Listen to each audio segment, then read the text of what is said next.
Muy bien, vamos a conversar en estos momentos con quien ha ocupado el cargo de oficial mayor del Congreso, el señor César Delgado Guembes. Señor Delgado Guembes, ¿cómo está? Bienvenido a Canal N. Buen día.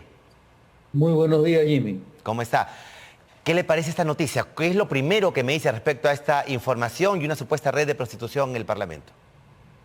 Dos cosas. La primera, que son experiencias, si no siniestras, ominosas. Nunca se ha visto una cosa así en la primera y tutelar institución estatal de nuestro país.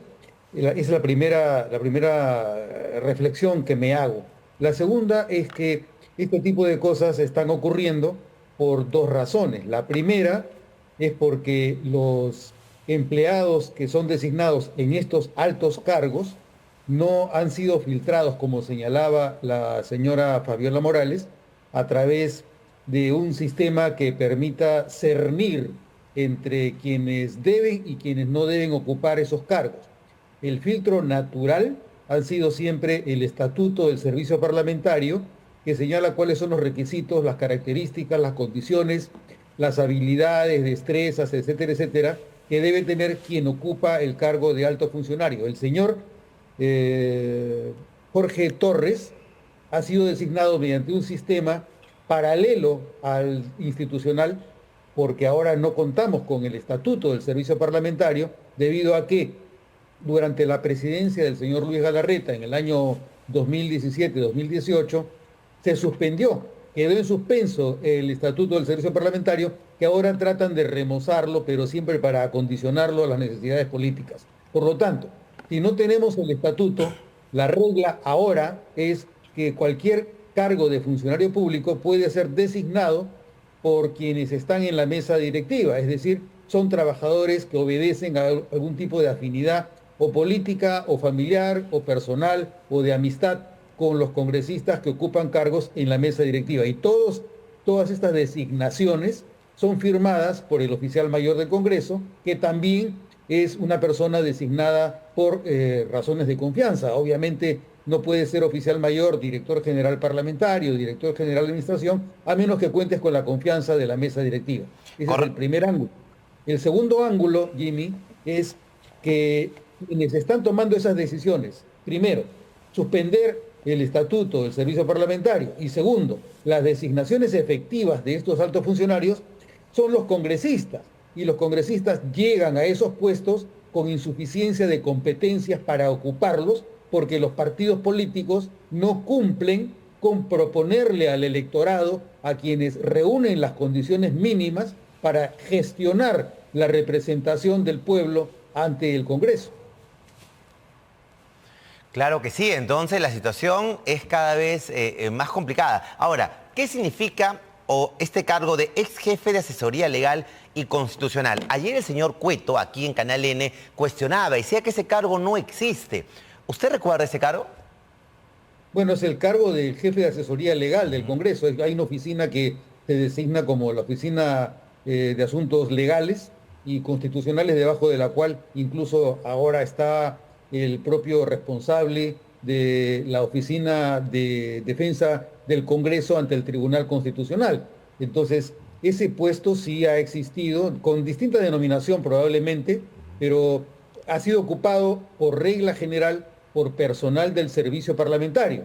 Que El no señor es el Jorge caso de Jorge Torres Arabia. no es Torres Arabia, lo es actualmente Guillermo Llanos. Guillermo Llanos ha sido director general parlamentario en la época del señor Salaverry, si no me equivoco. Es una persona que pertenece al servicio parlamentario, ha sido designado, es personal de planta, pero obviamente ha sido un reemplazo que ha tenido que utilizarse luego de la destitución de quien fue designado por razones de confianza a instancias de Alianza para el Progreso. Pero así sean situaciones de confianza o características de confianza, debe haber un filtro. ¿Quién revisa el legajo? Rápidamente, la unidad de investigación de Canal N ha revisado y ha encontrado denuncias policiales, investigaciones y demás. ¿Eso no revisan, así sea alguien de confianza del congresista? Bueno, te revisan la hoja de vida cuando vas a ingresar al servicio parlamentario con la finalidad de que se constate que hayas tenido tus estudios en orden, que tengas tu título, que tengas tu grado, etcétera, etcétera. Pero cuestiones como las que tú mencionas, aparentemente no han sido revisadas con la escrupulosidad con la que se debería, pero en este caso el problema no es solamente de que Recursos Humanos no haya designado no solamente al señor Jorge Torres de acuerdo a mínimos estándares de ética, sino que además se están utilizando los puestos de los más altos funcionarios para la contratación de personal de inferior nivel, como aparentemente ocurrió con la señorita Andrea Vidal Gómez, que es la víctima de este proceso en el que se designa como un proceso de proxenetismo dentro del Congreso. Entonces, los filtros se han minimizado al máximo con la finalidad de que pueda utilizarse el cargo de presidente o de vicepresidente del Congreso para designar a quienes le ordenen al oficial mayor que los contrate. Y el oficial mayor no tiene la autonomía suficiente para oponerse cuando no cabe la designación de personas que tienen ese tipo de antecedentes. Claro, antecedentes, no tener el perfil, es decir, los congresistas, como lo dejó el señor Galarreta, como usted nos menciona, son todopoderosos y pueden llevar a quien quiera al Congreso. Lamentablemente por la desinstitucionalización, que es a lo que José Eliche le llamaba la desparlamentarización del Parlamento. Por eso se proponía la parlamentarización del Parlamento, lo cual supone recuperar los niveles de institucionalización. Eso es lo que nos está faltando. Y parte de la institucionalización es el contar con el Estatuto del Servicio Parlamentario y todos los otros instrumentos de gestión. Eso es lo que se debería reforzar en estos momentos. El estatuto, la estructura orgánica, los procesos parlamentarios y además todos los requisitos que son inherentes a ocupar un puesto de alto funcionario en el Congreso.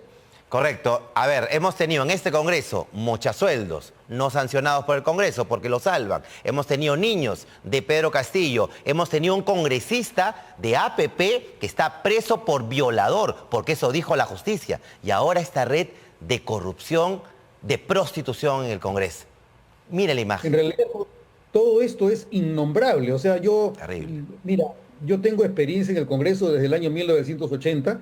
Sé que han habido casos, incluso anteriores al 80, en los que se ha encontrado hasta fetos en los baños del Senado, por ejemplo, que son cosas que uno siempre ha escuchado. Han habido casos en los que se ha utilizado las instalaciones del Congreso para que se produzcan relaciones sexuales y abusos sexuales, como todos conocemos, el caso del señor Torres Caya, por ejemplo, y tantos otros congresistas. Pero que haya una red de prostitución, eso ya es fuera de toda imaginación, mi querido Jimmy. Nunca antes se ha escuchado una cosa de estas, y me temo que si los partidos políticos siguen sin presentar al electorado a gente competente, capaz y éticamente irreprochable, vamos a ir de mal en peor. Puede ser peor todavía, Jimmy. ¿Este podría ser el peor Congreso que ha visto usted? Me imagino que hasta el presente, pero hasta el futuro no me atrevería a asegurarlo.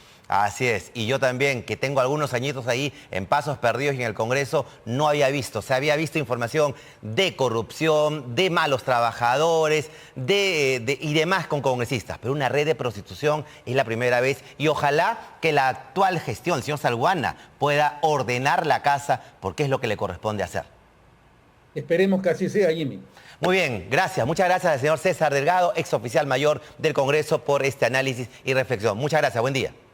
Buenos días.